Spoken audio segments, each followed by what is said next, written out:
Hey, welcome to Lis Nonton Channel. Seperti biasa, gue Lim yang akan nemenin lo semua untuk membahas seputar dunia perfilman. So, kita akan balik lagi nih guys untuk ngebahas sekaligus nge-review film yang baru saja dirilis beberapa waktu lalu di bioskop kesayangan kita semua nih. Film apa itu yang diperani oleh Angelina Jolie? Pastinya kalian sudah tahu apa yang gue maksud kan? Ya benar sekali, film ini berjudul Those Who Wish Me Dead. Film garapan dari sutradara sekaligus penulis Taylor Sheridan ini merupakan film yang diadaptasi dari novel berjudul sama karya Michael Corita, dan juga akan dibintangi oleh artis favorit kita yang cantik dan juga seksi, siapa lagi kalau bukan Angelina Jolie yang akan berperan sebagai Hannah, tokoh utama dalam film ini. Film ini sendiri merupakan film dengan genre survivor action, pastinya bakal seru banget nih. So gimana ya keseruan jalan ceritanya? Tetapi seperti biasa sebelum kita lanjut videonya, gue ingetin dulu mungkin akan ada spoiler warning buat kalian semua yang belum nonton film Those Who Wish Me Dead yang satu ini ya. Dan jangan lupa juga untuk support channel ini dulu dengan cara subscribe dan nyalakan notifikasinya. So tanpa basa-basi yang lebih lama lagi, so let's go to talking about that.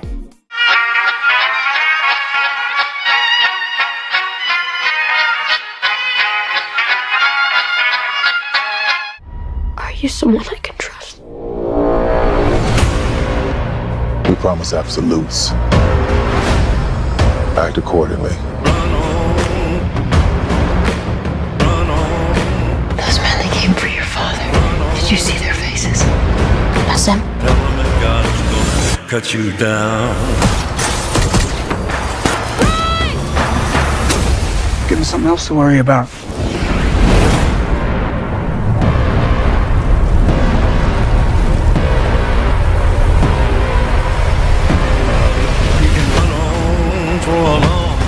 Apa yang akan kalian lakukan jika kalian sendiri terjebak di dalam sebuah kebakaran hutan yang dimana di sisi lain kalian sendiri juga sedang diintai oleh pembunuh-pembunuh bayaran yang siap membunuh kalian kapan aja. Sama juga dengan film ini, dimana film ini dimulai dengan adegan scene adanya eksiden kebakaran hutan yang besar di Amerika hingga menewaskan beberapa korban jiwa dan diantaranya ada 3 orang anak di dalamnya. Dan ternyata semua itu hanyalah mimpi buruk dari masa lalu seorang Hannah yang akan berperan sebagai pemadam kebakaran dalam film ini yang diperani oleh Angelina Jolie. Dimana secara sekilas kita dapat mengetahui itu merupakan traumatik dari seorang Hannah di masa lalu, bagaimana ia tidak dapat menyelamatkan korban-korban jiwa saat kejadian tersebut. Kita beralih ke scene ke Florida di mana kita dapat melihat 2 orang petugas damkar yang sedang mengecek sebuah rumah konglomerat yang dimana ditemukan ada kebocoran gas di dalamnya. 2 petugas tersebut pun meminta mereka semua yang ada di dalam rumah tetap stay di rumah dan jangan kemana-mana. 2 orang petugas tersebut bukannya memeriksa lebih lanjut tetapi malah pergi meninggalkan rumah, dan lihatlah apa yang terjadi. Ternyata mereka hanyalah 2 dari penjahat pembayar yang bernama Jack dan Patrick, dan seketika rumah tersebut pun meledak akibat ulah mereka. Kita lanjut beralih ke kota Jacksonville di mana kita dapat berjumpa dengan Owen dan juga anaknya yang bernama Connor, di mana saat itu Owen ingin mengantar anaknya ke sekolah. Tetapi sebelum mengantar anaknya ke sekolah, ia melihat berita di televisi mengenai kejadian meledaknya rumah yang tadi gua bahas. Ternyata di sini Owen juga menyadari bahwa ada hal yang aneh dengan kejadian tersebut, dan ia menyadari bahwa 2 penjahat tadi yang kita sebut di awal yaitu Patrick dan Jack sedang mengejar mereka juga ke Jacksonville ini. Mengetahui hal tersebut, Owen pun mengajak anaknya untuk pergi bertemu dengan polisi Ethan untuk memberikan bukti-bukti catatan yang telah ditulis oleh Owen sebagai bukti yang kuat. Lihat tingkahnya yang mendadak aneh, Connor pun merasa heran dengan ayahnya, tetapi di sini ayah mencoba untuk menjelaskan dan menenangkan Connor untuk tidak khawatir. Di dalam perjalanan, Owen pun menjelaskan kepada anaknya bahwa pekerjaan ia sebagai ahli akuntan forensik ini sangatlah riskan dan pastinya juga dikejar oleh penjahat yang sama. Dan benar saja di tengah perjalanan tersebut, Owen menyadari bahwa 2 penjahat tadi di awal sedang mengejar mereka di belakang, yaitu Patrick dan juga Jack. Aksi kejar mengejar pun dimulai, dan di sini Patrick dan Jack tampaknya berhasil menembak mobilnya Owen sehingga mobilnya Owen ini oleng ke jurang. Walaupun hingga akhirnya berhasil selamat, tetapi sepertinya keadaan Owen tidak memungkinkan dan ia pun menitipkan catatan yang ditulisnya kepada Connor dan menyuruhnya untuk pergi ke arah rumah polisi Ethan di hutan. Dengan rasa yang bingung, sedih, dan juga nggak tahu mau kemana, ia terus saja berlari ke arah yang diberikan oleh ayahnya hingga akhirnya ia berjumpa dengan Hannah di tengah hutan. Hana pun mencoba untuk menenangkan Connor dan mengajaknya untuk beristirahat di tempat pengungsian tempat istirahatnya si Hana ini. Tapi sebelumnya menara pengungsian pengawas hutan Hana ini ternyata diserang oleh petir akibat badai yang terjadi di hutan nih guys. Jadinya beberapa barang di dalamnya ini rusak termasuk telepon dan juga akses internet. Kita beralih lagi ke Patrick dan Jack yang ternyata menyadari bahwa Connor ini berhasil selamat dan lari ke hutan, dan mereka pun berencana untuk melakukan sesuatu yang sangat tidak masuk akal dengan cara membakar hutan dan berharap bahwa Connor akan mati di dalamnya akibat kebakaran hutan. Bagaimanakah caranya Hana dan Connor ini dapat menghubungi pihak berwajib dan juga polisi Ethan untuk bukti-bukti kejahatan dari pembunuh-pembunuh bayaran tadi ya? Soalnya akses internet aja udah rusak gara-gara petir, dan sekarang ada kebakaran hutan, mereka juga harus menyelamatkan diri dan keluar dari hutan. Yang pastinya untuk kelanjutan keseruan dari cerita ini, gua rasa kalian harus nonton langsung di bioskop kesayangan kalian semua biar kalian juga bisa mendapatkan cinema experience yang luar biasa ya. So, jika kalian meminta penilaian gua untuk film Those Who Wish Me Dead yang satu ini, gua akan berikan nilai 6,5/10.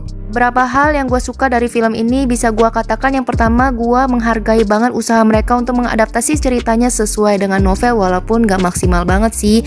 Dan bisa gue katakan gue juga cukup suka dengan konsep film ini yang bisa dikategorikan sebagai film drama survival. Plot cerita film ini sendiri cukup bisa dikatakan menarik walaupun jika kita bandingkan dengan bukunya, dan jika kalian bandingkan dengan imajinasi liar kalian sebagai pembaca, gue rasa kalian akan merasa terhianati oleh film ini. Untuk visual audio dalam film ini, gue cukup suka dengan pengambilan shoot yang dimana menunjukkan pemandangan hutan yang luas yang sangat indah di Amerika. Penampakan dari pemandangan alam yang asri gua rasa cukup dapat memanjakan mata kita semua saat menonton film ini. Kemudian secara karakter di sini gua suka peranan dari Angelina Jolie yang berperan sebagai Hana yang dimana bertugas sebagai pemadam kebakaran hutan. But selain Angelina Jolie, gue juga suka banget dengan karakter dari dua pembunuh bayaran tadi yang bernama Patrick dan juga Jack nih.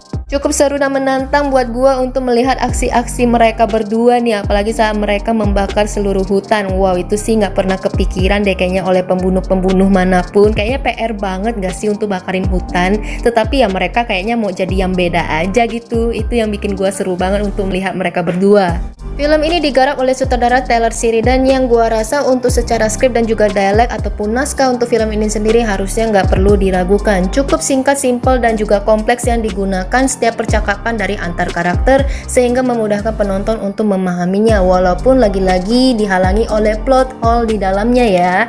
So, kita beralih ke hal yang kurang gua suka bahkan gak gua suka dari film ini. Yang pertama bisa gua katakan dari alur cerita film ini sendiri yang dimana gua temukan plot hole di mana-mana dan jadinya ya biar aja gitu. Kita ketahui jalan cerita film ini melibatkan dua karakter yang berbeda yaitu Hana dan juga Connor yang memiliki masa lalu dan juga latar belakang yang berbeda, tetapi sepertinya kita nggak diperjelas lebih jauh lagi tentang masa lalu si Hana yang sempat kita lihat di adegan opening dari film ini sendiri, yang dimana di masa lalu ia gagal untuk menyelamatkan korban-korban dari kebakaran hutan dan juga nggak dijelaskan apa penyebab dari kebakaran hutan yang terjadi di masa lalu. Juga nggak diperjelas latar belakang dari Owen dan juga bosnya sendiri nih, yang dimana rumahnya itu diledakin oleh Patrick dan juga Jack, dan juga apa alasan dan juga modus dari penjahat-penjahat tersebut juga nggak diperjelas. Jadinya ya intinya sih banyak plot hole aja di mana-mana. Pada saat gue nonton gue merasa amblas aja gitu, kayak I think I have no idea. Kemudian untuk visual dan juga audio film ini bisa gue katakan gue cukup kecewa dengan visualisasinya, yang dimana gue temukan di beberapa adegan scene CGI-nya ini kelihatan banget. Kayaknya untuk perkembangan teknologi zaman sekarang untuk film kelas Hollywood gue rasa bisa jauh lebih baik deh. Contohnya yang gue maksud adalah adegan scene pada saat Hana dan juga Connor ini berlari di tengah padang yang dimana banyak sekali petir-petir yang menyerang mereka nih. Kemudian untuk karakter-karakter dari film ini, entah mengapa gue rasa film ini nggak punya tokoh utamanya sama sekali sih. Walaupun kita ketahui memang sebenarnya Hana dan Connor inilah tokoh utamanya, tetapi gue rasa mereka nggak dominan deh. Justru yang dominan dari film ini adalah dua pembunuh tadi yang menarik hati gue, yaitu Patrick dan Jack. Dan juga banyak sekali karakter-karakter yang nggak diperjelas lebih jauh lagi deh. Contohnya seperti karakter siapakah petinggi ataupun kepala geng dari pembunuh bayaran yang mencoba untuk memburu si Owen dan juga bos-bosnya nih. Bahkan pada ending film ini justru emosional ditampakkan kepada polisi Ethan dan juga Allison istrinya yang sedang mencoba untuk melindungi diri di menara pengawas di tengah-tengah kebakaran hutan nih guys, yang dimana pada akhirnya momen-momen sedih pun datang dari polisi Ethan yang harus meninggal dunia dan meninggalkan istrinya yang sedang mengandung anaknya. Bagaimana nggak sedih? Dan gua maksud sayang aja gitu tokoh utama nggak memiliki dominan yang kuat dari film ini, apalagi jika kita melihat peranan dari si Angelina Jolie yang berperan sebagai Hannah. Harusnya ia memiliki karismatik yang cukup kuat, tetapi gua rasa nggak berhasil di film ini. Jika kalian bertanya layak atau nggak layak film ini untuk jadi list nonton di bioskop kalian nanti, gua bisa bilang film ini masih layak kok untuk kalian coba tonton di bioskop kalian semua. Apalagi buat kalian para fansnya Angelina Jolie, gua rasa kalian bisa terobati nih melihat aksi dari Angelina Jolie di film-film action seperti ini. Tapi buat kalian memiliki ekspektasi tinggi, gue rasa bisa ada film alternatif lainnya yang bisa kalian tonton sih. Gimana juga menurut kamu? Jika kalian punya komentar lainnya ataupun request film lainnya, tolong tulis di kolom komentar di bawah ya guys. Dan ini juga artinya akhir dari video kita kali ini. So sekian dulu review dan ulasan film Those Who Wish Me Dead yang dapat gua berikan kepada kalian hari ini. Tetapi sebelum gua akhiri videonya, seperti biasa gua mau minta support kalian untuk channel ini lagi-lagi dengan cara subscribe dan nyalakan notifikasinya ya, sebagai bentuk support kamu untuk perkembangan channel ini menjadi lebih maju. And thank you so much buat kalian semua yang sudah subscribe. Dan jika kalian juga suka dengan videonya, kalian juga boleh tekan tombol like di bawah. So I hope you enjoy, see you later and bye bye.